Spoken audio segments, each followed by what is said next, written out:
ይሄን ካሜራ አብዛኞቹ ዩቲዩበሮች ይወዱታል። ካሜራ ገዛ ምንም አያስፈልግም ነው ብለው ኢትዮጵያ ውስጥ ከሚሰሩ የብዙ የዘፈን ክሊፖች በላይ ይቀርጻል ይሄ ካሜራ ማለት ነው። ዩቲዩብ መጀመር ፈልጋችሁ በብዙ አይነት ኮንቴንት መገለጥ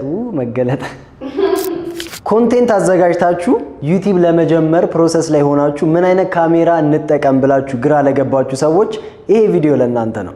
ዛሬ እንግዲህ ስለዚህ ካሜራ በደንብ እናወራለን።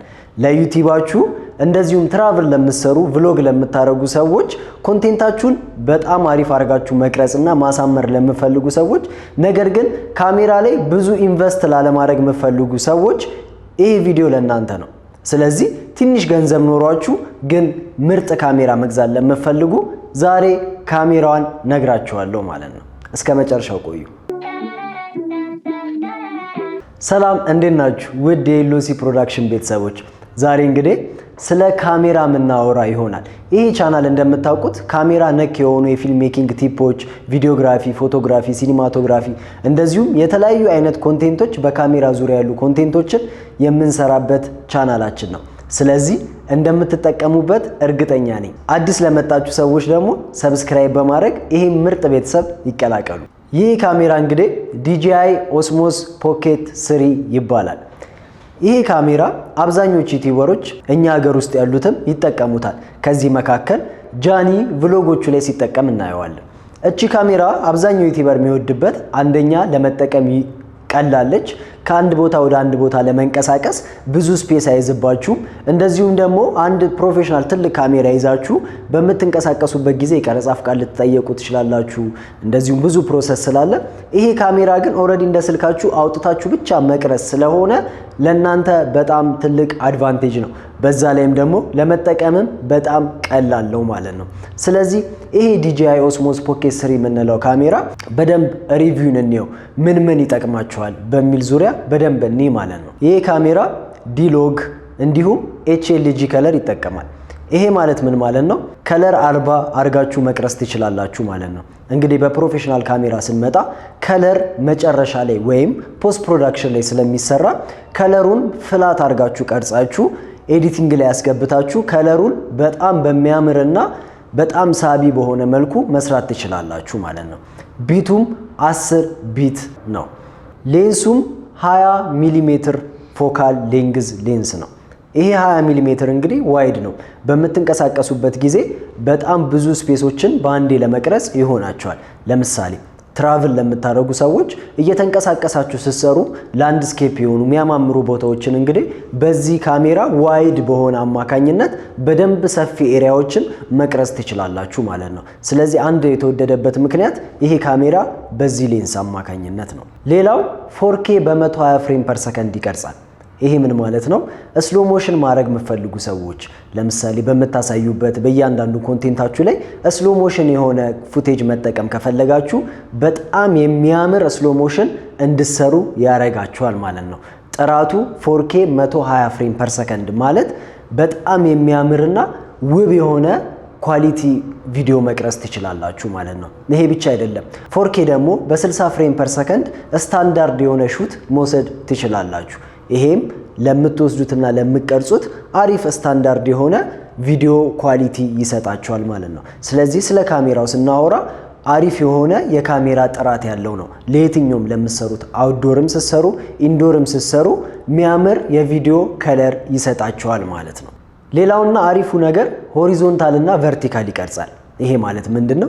ዩቲዩብ በምትቀርጹበት ጊዜ ሆሪዞንታሊ እንደምትመለከቱት መቅረጽ ትችላላችሁ ማለት ነው። ዩቲዩብ ላይ እየቀረጻችሁ ደግሞ አጋጣሚ ለቲክቶክ ወዲያው እዛው ጋር ከፈለጋችሁ ጊዜ ሳፈጁ ወዲያው ቨርቲካል ላይ በማድረግ ለቲክቶክ፣ ለዩቲዩብ፣ ለፌስቡክ መቅረጽ ትችላላችሁ ማለት ነው። ስለዚህ ሆሪዞንታሊም ቨርቲካሊም ለመቅረጽ ይሄ ካሜራ ምቹ ተደርጎ ነው የተሰራው ማለት ነው። ሌላው ፎከስ ነው።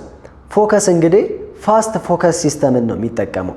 አንድ ቦታ ላይ ፎከስ አድርጎ ወደ ሌላ ቦታ ፎከስ ለማድረግ ጊዜ አይፈጅበትም ማለት ነው። ስለ ካሜራ እውቀት የሌላችሁ ሰዎች በቀላሉ ፎከሳችሁን ይሰራላችኋል ማለት ነው። ስለዚህ አትቸገሩ፣ ፎከስ ለማድረግ አንድ ነገር ላይ አይቆይባችሁም ማለት ነው። ሌላው ነገር ምንድነው? ስልኮችና ካሜሮች ዲጂታል የሆኑ ካሜሮች ቻርጅ ለማድረግ እንግዲህ ረጅም ደቂቃ እንደሚወስዱ ይታወቃል። ይሄ ካሜራ እንግዲህ ወዲያው ቀርጻችሁ ወዲያው ባትሪ ሲያልቅባችሁ ቶሎ ቻርጅ ማድረግ ትችላላችሁ። ይሄም ማለት በ16 ደቂቃ ውስጥ 80% ከዜሮ 80% ቻርጅ ያደርግላችኋል። ይሄ ማለት በ16 ደቂቃ ውስጥ ማለት ነው። ስለዚህ ባትሪ አልቆባችሁ ፓወር ባንክ ላይም ሊሆን ይችላል ወይም ደግሞ ቀጥታ ቻርጀር ሰክታችሁ 16 ደቂቃ ውስጥ ቶሎ ነቅላችሁ ወደ ስራ መግባት ትችላላችሁ ማለት ነው። ሌላው እንዲወደድ ያደረገለት ነገር ባትሪ ሲስተሙ ነው ማለት ነው። ሌላው 3 አክሲስ መካኒካል ጊምባል ነው። ይሄ ማለት በምትንቀሳቀሱበት ጊዜ ሼክ እንዳያረግ በደንብ ተደርጎ በ3 አክሲስ ይሄም ፓን ቲልትና ሮል የምንላቸውን ሶስቱንም አክሲሶች በደንብ የተሰሩ ስለሆኑ ሼክ ብዙም እንዳይኖረው ተደርጎ የተሰራ ካሜራ ነው። ሼክ እንዳያረግባችሁ በምትንቀሳቀሱበት ጊዜ ትራቭል ስታረጉ ሊሆን ይችላል። በምትንቀሳቀሱ በምትራመዱበት በምትሮጡበትም ጊዜ የማያስፈልግ የሆነ ሼክን እንድትቆጣጠሩ ይረዳችኋል ማለት ነው። ሌላው አውቶ ፎከሱ ላይ ፌሳችሁ ላይ ወይም ፊታችሁ ላይ ትራክ በማድረግ ብቻ ለምሳሌ ካሜራው ላይ ገብታችሁ እንደምትመለከቱት ስትንቀሳቀሱ ሰው ማይቀርጻችሁ ከሆነ እራሱ እየዞረ ትራክ እያረጋችሁ ይቀርጻል ማለት ነው። ስለዚህ በጣም አሪፍ የሆነው ነገር ትራቭል በምታረጉበት ወይም ደግሞ ቭሎግ በምትሰሩበት ጊዜ የሚቀርጻችሁ የሚያግዛችሁ ሰው ከሌለ ካሜራው ራሱ እዛው በቆመበት ካሜራ አንግሉን ብቻ እያዞረ ትራክ እያረገ በምትንቀሳቀሱበት በምርቁበት በምቀርቡበት ጊዜ ይቀርጻችኋል ማለት ነው። ስለዚህ ይሄ በጣም የተወደደበት ሌላኛው ፊቸሩ ነው። ስለ ባትሪው ስናወራ እንግዲህ ባትሪ ሃንድል አለው። ይሄም ማለት በምትመለከቱት መንገድ ባትሪውን ይዛችሁ መቅረጽ ከፈለጋችሁ ወይም ደግሞ ማስረዘም ከፈለጋችሁ ባትሪው ከሚቀርጸው እርዝማኔ በላይ ሌላ ባትሪ ኤክስትራ መቅጠም ከፈለጋችሁ በምታዩት መንገድ ትገጥሙና የምትገጥሙት ባትሪ ደግሞ ለመያዝ ምቹ ነው። ከተገጠመ በኋላ እንደ ፓወር ባንክ ስላልሆነ ትይዙትና ረጅም በምትቀርጹበት ጊዜ ላያያዝ ምቹ ተደርጎ ስለተሰራ ባትሪም ቻርጅም እያረገ እየተንቀሳቀሳችሁ ባትሪውን ይዛችሁ መቅረጽ ትችላላችሁ ማለት ነው። ሌላው ሎ ላይት ላይ የሚሰጠን ፐርፎርማንስ ነው። ሎ ላይት ላይ እንግዲህ የሚገርም አቅሙን ነው የሚያሳየው። ይሄ ካሜራ ማታ ላይ በምትቀርጹበት ጊዜ ብዙም ብርሃን አይፈልግም ማለት ነው። በተወሰነ ብርሃን ጥሩ የሆነ የቪዲዮ ኳሊቲ ታገኛላችሁ ማለት ነው። ይሄ ካሜራ የተሰራው እንግዲህ ለቪዲዮ ነው። ግን ፎቶ መቅረጽ እንፈልጋለን ካላችሁ ፎቶ ለመቅረጽ ሴንሰሩ እንግዲህ 12 ሜጋ ፒክስል ሴንሰር ነው ይሄ ካሜራ። ስለዚህ ለቪዲዮ ቢሰራም አልፎ አልፎ ለፎቶ መጠቀም ትችላላችሁ ማለት ነው። ሌላው ስለ ድምጽ ስናወራ በምትንቀሳቀሱበት ወይም ስቱዲዮ ውስጥ ሆናችሁ ዩቲዩብ ስትሰሩ ድምጽ ወሳኝ ነገር ነው። ስለዚህ ይሄ ካሜራ DJI Mic 2 የሚባል አብሮት የሚሄድ ካሜራ አለው ማለት ነው። ይሄ ማለት ካሜራውን ስገዙ አብሮ ይሰጣችኋል ሳይሆን ለሱም እንዲስማማ ተደርጎ የተሰራ ማይክ ስላለ ይሄም አሁን የነገርኳችሁ DJI Mic 2 ይባላል።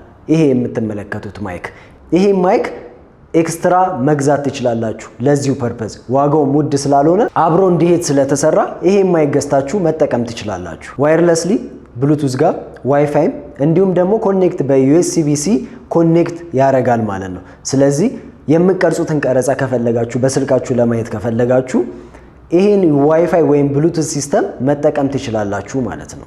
ሌላው እንዳልኳችሁ መጀመሪያ ላይ ለማንቀሳቀስ በጣም ቀላል ነው። ትራቭል ስታረጉ ባጋችሁ እስከታችሁ ኪሳችሁ እስከታችሁ እንደዚሁም በምትንቀሳቀሱበት ሁላ እጃችሁ ላይ አርጋችሁ መንቀሳቀስ ስለምትችሉ በጣም ቀላል የሆነች ካሜራ ነው። ክብደቱንም ስንለካው 179 ግራም ነው ይሄ ካሜራ። ስለዚህ ላያያዝ በጣም ምቹና ቀላል ነው። ይሄ ካሜራ ሚሞሪ ይጠቀማል። የሚጠቀመው ሚሞሪ ማይክሮ ኤስዲ እንለዋለን እዚህ ጋር የምትመለከቱት ማለት ነው። ይሄ ሚሞሪ እንግዲህ እስከ 512 ጂቢ ድረስ ይጠቀማል ማለት ነው። 1 ቴራ መጠቀም አይችልም። እስከ 512 ጂቢ ድረስ ይጠቀማል። ይሄ ማለት በጣም አሪፍ ነው። 512 ጂቢ እንግዲህ ብዙ ነው። ስለዚህ በቂ ነው ማለት ነው። ይህ ካሜራ እንግዲህ ፉል አድርገን ምን ያህል ሰዓት መጠቀም እንችላለን ለምትሉ ሰዎች እንደ ኳሊቲው ይለያያል። ለምሳሌ 4K በ60 ፍሬም ፐር ሰከንድ እየቀረጻችሁ ከሆነ በፉል ቻርጀር 116 ደቂቃ መቅረጽ ትችላላችሁ ማለት ነው። በፉል HD ወይም ደግሞ በ1080 ደግሞ 166 ደቂቃ መጠቀም ትችላላችሁ። ስለዚህ DJI Osmo Pocket 3 ይሄን ይመስላል። ይህን ካሜራ ለመግዛት ዋጋው ስንት ነው ብላችሁኝ ከጠየቃችሁኝ ዋጋው እንግዲህ ይሄው አሁን በቀረጽኩበት ሰዓት ዋጋው ይሄን ይመስላል። ስለዚህ ከዲጂታል ካሜራ ይሄን ብንገዛ ይሻላል ወይ? ምን ሰራው ዩቲዩብ ነው ቭሎግ ነው ምትሉኝ ሰዎች ካላችሁ ይሄን ሪኮመንድ አደርጋችኋለሁ። ፕሮፌሽናል ምሰሩ ደግሞ ወይም ደግሞ ለሰርግ ለተለያዩ ኢቨንቶች ምናምን መቅረጽ ለምትፈልጉ ሰዎች ደግሞ ፕሮፌሽናል የሆነ ካሜራ ብገዙ እመርጣለሁ። ይሄም ካሜራ ፕሮፌሽናል አይደለም ማለት አይደለም፣ ፕሮፌሽናል ካሜራ ነው። ነገር ግን ፕሮፌሽናል ካሜራ የምንላቸው እኛ እነዚህ ሚረርለስ ካሜራዎች ወይም DSLR የምንላቸው ለተለያዩ ፕሮዳክሽን የምንጠቀማቸው እነዚህ አይነት ካሜራዎች ናቸው። ስለዚህ ለኢቨንቶች ወይም ደግሞ ለተለያዩ ለከስተመር የምትሰሩ ስራዎች የምትሰሩ ከሆነ ይህን ካሜራ ተጠቀሙ፣ እነዚህ አይነት ካሜራዎችን ተጠቀሙ። ነገር ግን ለራሳችሁ ለዩቲዩብ ለቲክቶክ እንደዚሁም ለተለያዩ ለሶሻል ሚዲያ የምትሰሩ ከሆነ ይህንን ተጠቀሙ። እንዳልኳችሁ ከ90% በላይ የሚሆኑ ዩቲዩበሮች ይህን ካሜራ ይጠቀሙታል። የትኛውን? DJI Osmos Pocket 3።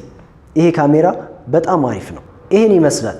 እስከ መጨረሻው ስለተከታተላችሁ እናመሰግናለን። አንድ ጥያቄ ልጠይቃችሁ፣ ይሄ ካሜራ ተመችቷችኋል? እስቲ ኮመንት ላይ ጻፉልኝ። በቀጣይ ደግሞ ምን አይነት ቪዲዮ መስራት እንዳለብኝ ኮመንት ላይ አሳውቁኝ። አመሰግናለሁ። ይህን ቪዲዮ ለጓደኞቻችሁ ወይም ደግሞ ዩቲዩብ መጀመር ላሰቡ ሶሻል ሚዲያ መስራት ለሚፈልጉ ጓደኞቻችሁ ላኩላቸው።